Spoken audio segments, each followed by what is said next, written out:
Hey guys, what's up? Welcome to Bullshit Games. It's Merc, and we are here for another episode of The Quest for Gaming at College.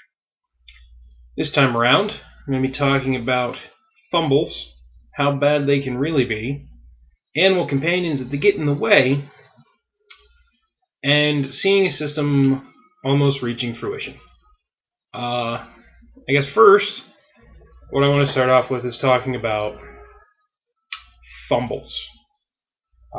I'm sure everyone out there that watches these that has played a game of D&D, Pathfinder, any kind of role-playing game, knows how bad a critical fail, aka a fumble, can be.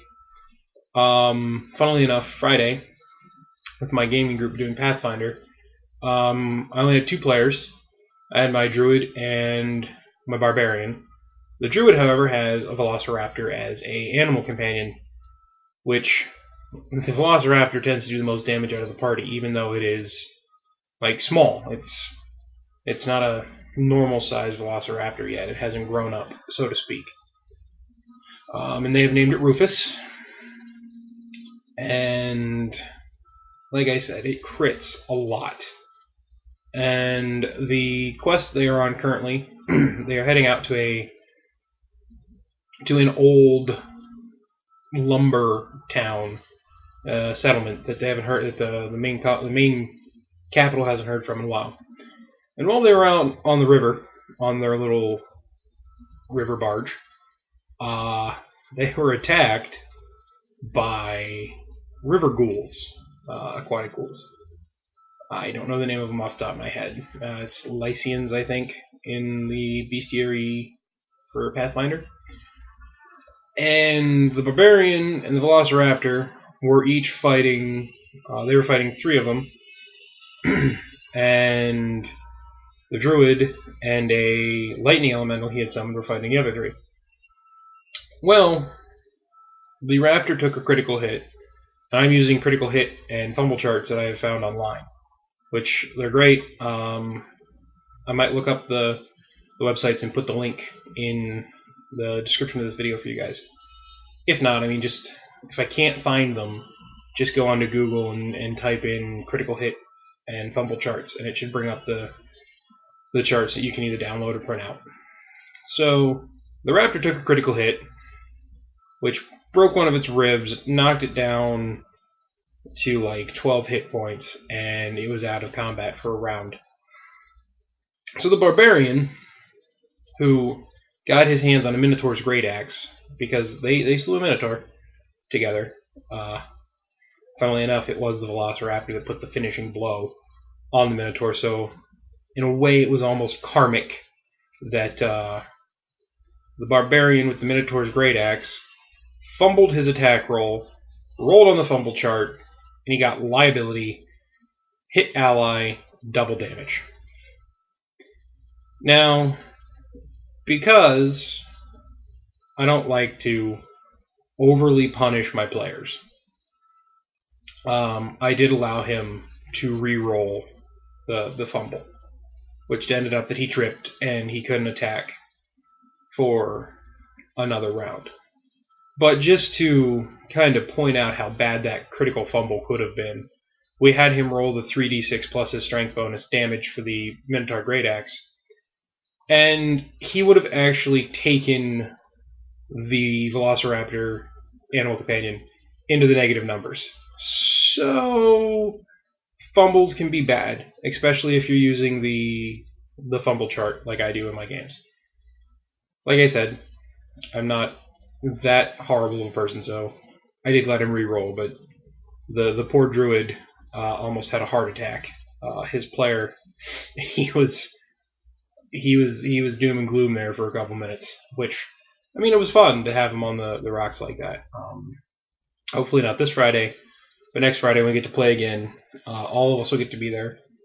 So we'll have our ranger, our druid, and our barbarian, and they'll get to the town, which I've been dropping subtle hints as to what they might be encountering along the way, and it's like they see the breadcrumbs and they just ignore them completely, which I think is hilarious. I don't think they're going to be expecting at all what they're going to find in this quest that they're going to come to. On the topic of animal companions, the group here at college is a funny group because they have a goat. Found the goat. The goat pulls cart. The goat has been named Jeremy, but not just Jeremy. It is Jeremy, the most regal of goats. I feel that the party has become rather attached to this goat, and it's just amusing to see. In the quest we're on, we have to go and collect a assortment of honey, and we load the cart up with the jugs and things, and the druid in that party is like, "Ooh, it won't be too taxing to have poor Jeremy carry all that honey, will it?" And like myself and one or two others in the party are like, "That's the goat's job. It's what the goat does. Pulls the cart, but carries things." So they do. They have an attachment to the goat, though I do believe the dwarvish bard has come to understand that the goat can also double as walking rations if the situation gets extremely dire. On a completely, well, I'll finish the third kind of topic, and then I'm going to go off on a completely different thing. This is going to be a little all over the place, but it's generally just giving you an idea of what happened in the 3 campaigns that I've been playing in. So last night we had another game of Eden, which, as I'm sure you all are aware, it's my roommate's very own role-playing game system that he's working on coming up with. And it's starting to feel like it's just about finished. The thing that I think is most amusing is the fact that you have 2 different players in the group. You have myself, who's viewing the game as a kind of survival, post-apocalyptic game, and the other player who seems to be viewing it as like a military sim reaction to the apocalypse game. And I think it's good that that's happening because it's giving Mike, my roommate, a chance to see how his rules can handle 2 different spectrums of the gaming, gaming perspective, which is good. Like I told him, he always asks for comments and things that we think could be added or improved upon in the game. So the thing I said to him was, I said, just be careful you don't go too far into one spectrum or the other. And I said, if you are going to go more into one spectrum than the other, lean more towards the survival,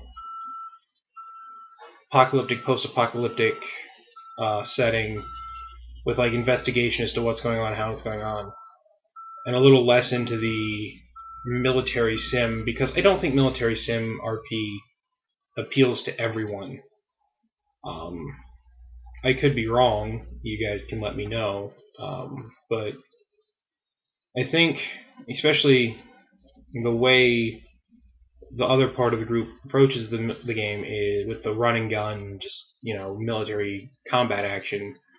I think that gets boring for some players after a while. Players are there for a more substantial story.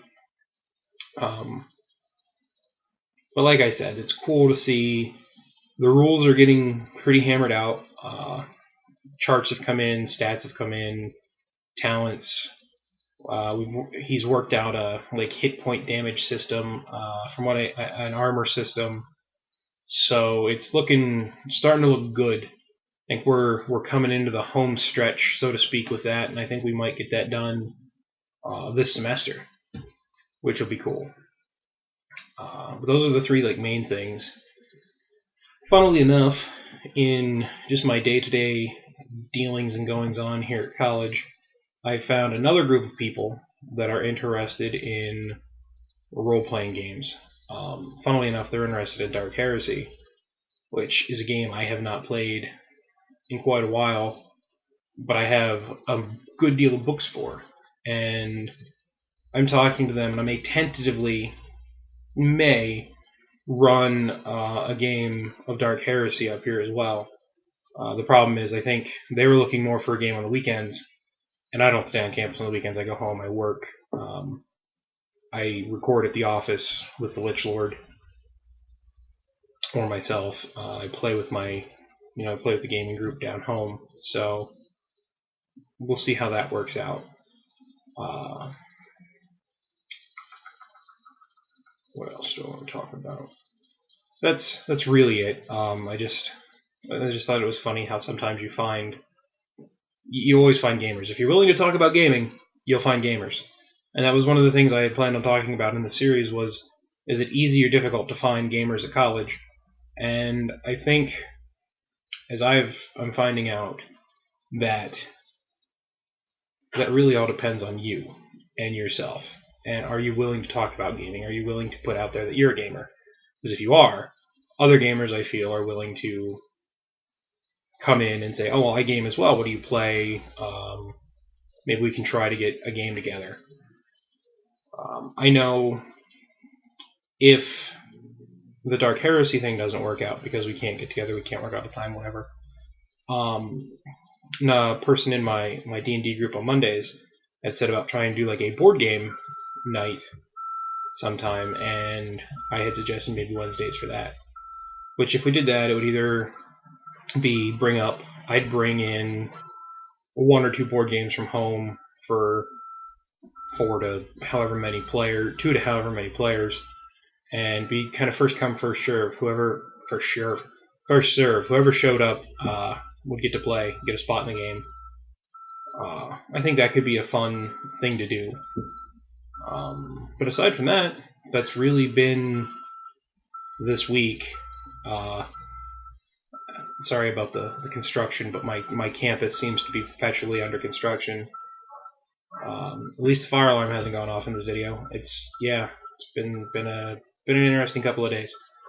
But I'm gonna go. Hopefully this weekend we will see the return of the Lich Lord. Isn't that ominous?